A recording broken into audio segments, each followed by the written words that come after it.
ठीक आहे, पटलं मला. मामा, आजोबा, आई, बाबा, अनिकेत, काका, काकी, आत्तू, सर्वेश, काका. म्हणून बोललं मी, तू आजी म्हणून येऊच नको. तू त्यांच्याकडेच राहा आणि आजो मामाला पण तुझ्याकडे घे. विश्वास नाही ना, तिथे काय थांबायची गरज नाही. थँक्यू. हे मी आईला पण बोलणार आहे. घाबरते का काय?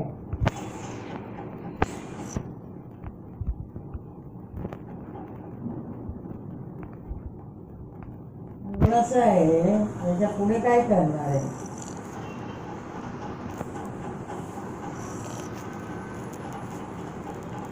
दुसऱ्याच्या ह्याच्यावर जीवन नको.